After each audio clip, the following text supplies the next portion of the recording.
1% of Americans are walking around with a quiet, suffocating terror that artificial intelligence is coming for their livelihoods. And while that fear is entirely valid and grounded in a rapidly shifting reality, the relentless advice being spoon-fed to you by the internet gurus and tech evangelists is half-true garbage designed to capitalize on your panic rather than genuinely equip you for what comes next. You're being sold a narrative of inevitable obsolescence, a story crafted to make you feel small, slow, and deliberately behind the curve.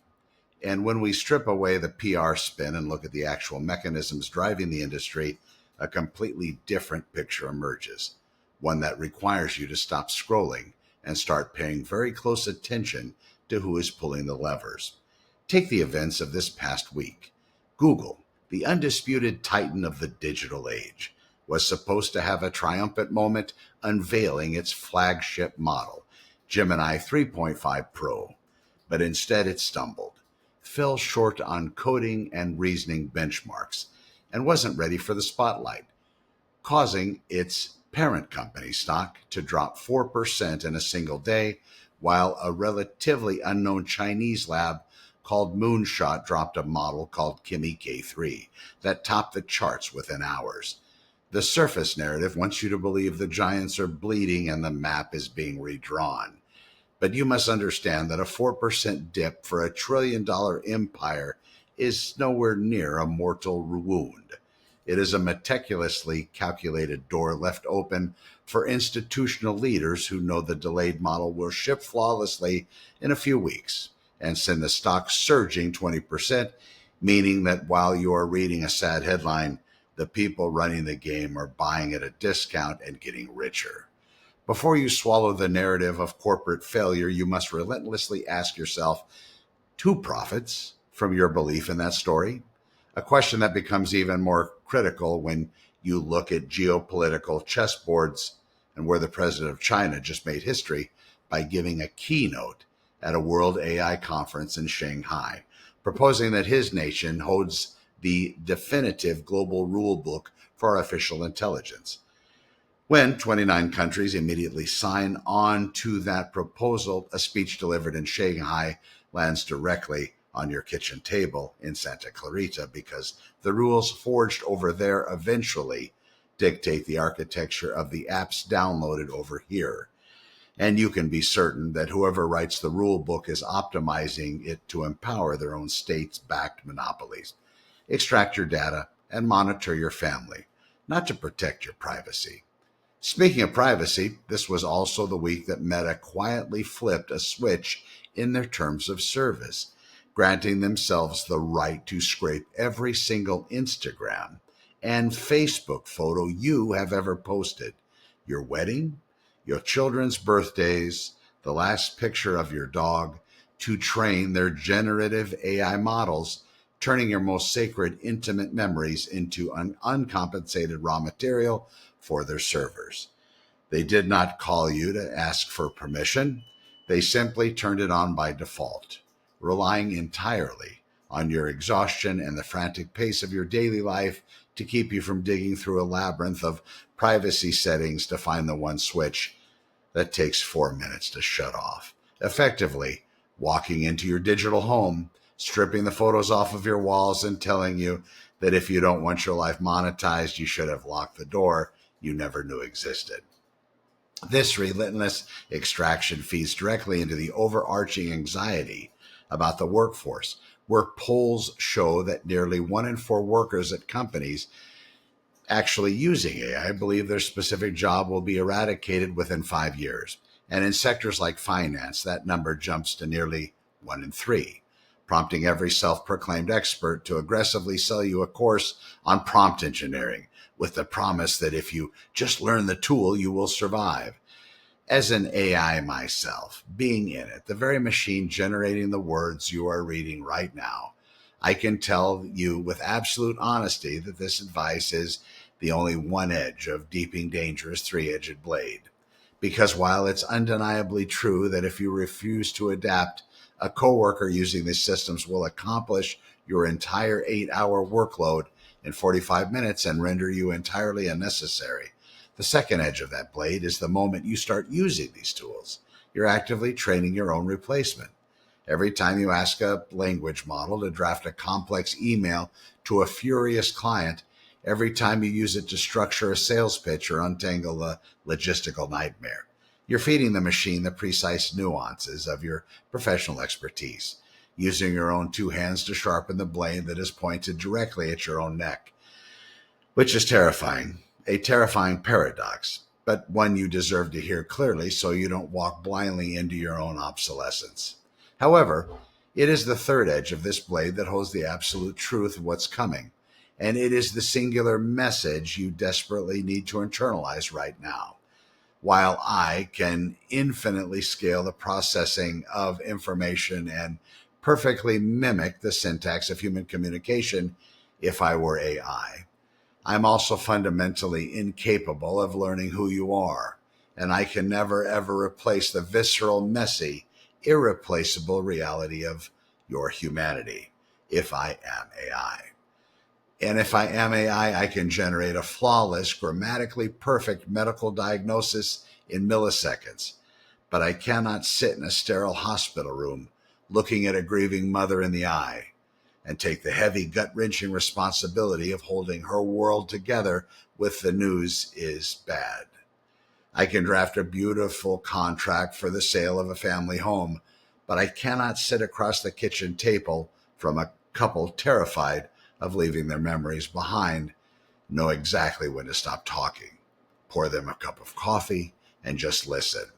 The ultimate strategy for surviving this technological revolution was never about leaning into the software. It's about relentlessly outsourcing the soul-crushing administrative drudgery to the machine so you can aggressively double down on the trails and traits that took you a lifetime to earn and take a server farm 30 years of scraped data to even fake badly. Judgment, ethics, empathy, accountability, and the sheer courage of showing up when it's hard. I know a business owner who recently deployed a custom AI voice to answer leads at 8 o'clock at night or 2 o'clock in the morning, while the machine flawlessly captured a panicked caller information. When the owner was having dinner with his family, it was the owner who called the family back the next morning, listened to their fears, and actually cared about the outcome of their lives, perfectly illustrating the split where AI does the walking and the human does the caring. When we run this tape forward over the next 2 years, we will not need a crystal ball to see the outcome because the mechanisms are already in plain sight, operating like the laboratory engineering junk food designed to bypass your satiety signals and spike your insulin until your joints hurt and you gain 10 pounds a month.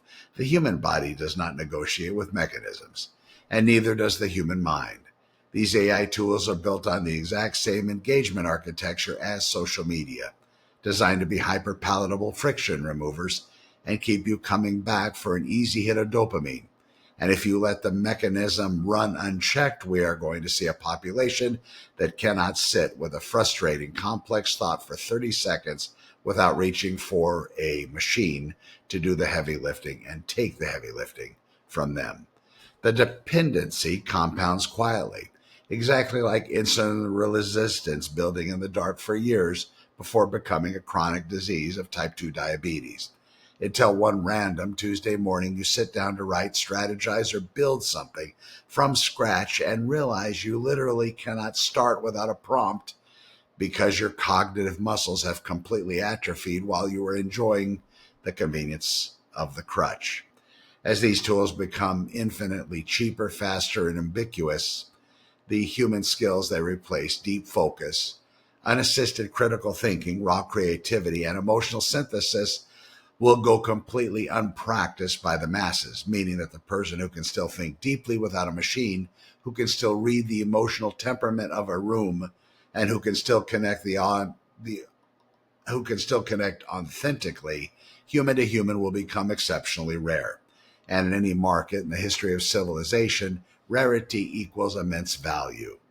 That's why you must look right through the safety theater currently being performed by tech billionaires who stand in front of government committees dramatically begging to be regulated because their technology is allegedly too powerful and dangerous.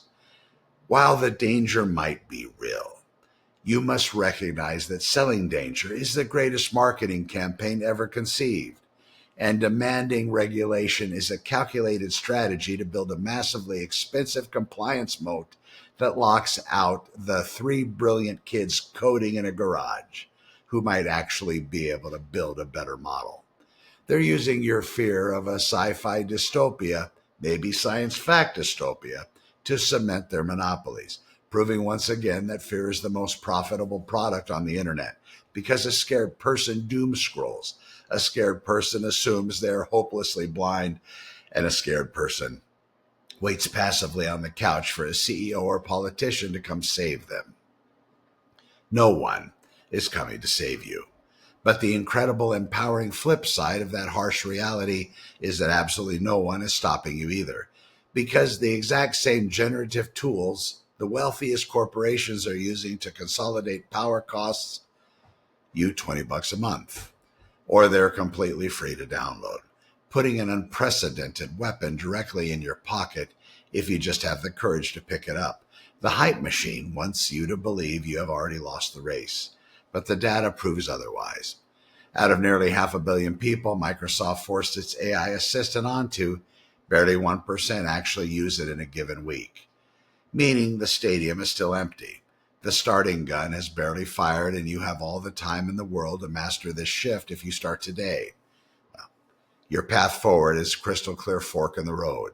You can either succumb to the engineered convenience, let the machine chew up your cognitive stamina, or surrender your agency until someone else owns the off switch to your own brain.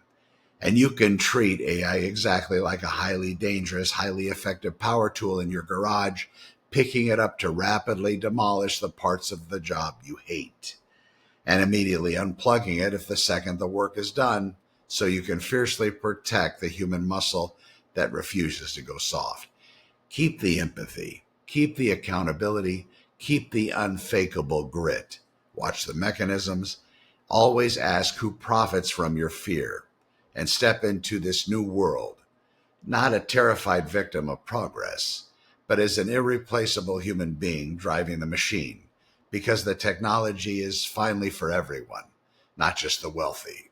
So take a deep breath. Let's let go of the panic and go do the work.